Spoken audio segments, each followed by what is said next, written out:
Sorry ate ko, naglipat na naman ako ng gamit dito sa bahay kasi wala ka naman magagawa eh. Hala.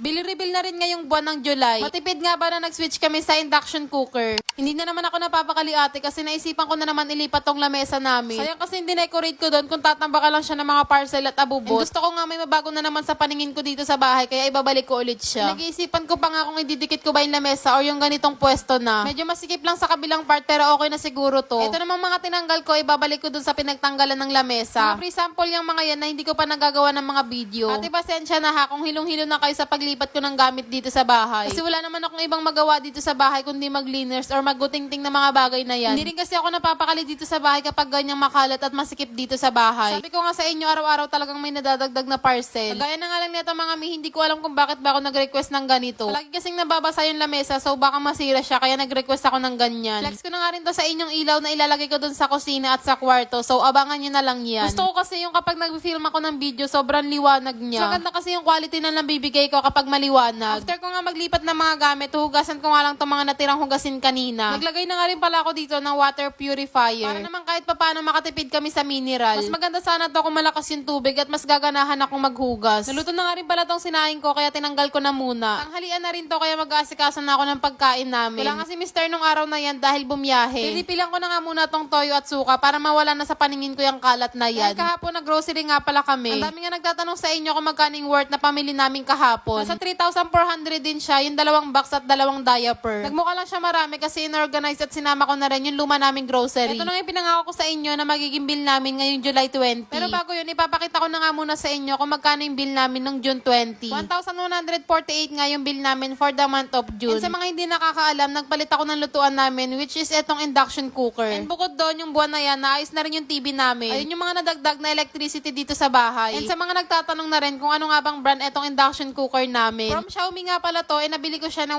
1,369 pesos. Kung matipid nga ba sa kuryente, masasabi kong oo. Sa isang araw, 1 or 2 beses kaming nagluluto. And ito na nga yung naging bill namin for the month of July. Bali, 1,344 pesos. Kung kukumputin nyo kung magkano yung tinaas ng kuryente namin, nasa 196 pesos. Worth it nga bang gumamit ng induction cooker sa bahay? Yes. For me lang naman, pero syempre magkakaiba pa rin tayo. Hindi ko nga rin expected na mababa lang yung madadagdag sa kuryente namin. Nasa tingin ko talaga, nasa 1,500 pataas siya. Pero netong buwan kasi hindi rin talaga ako nagbabacuum. Yung electric fan pa namin halos walang patayan kasi nga isa lang siya. Kapag umalis lang kami, tsaka siya napapahinga, ganun. At sana nga ganun pa rin yung bill namin for the month of August.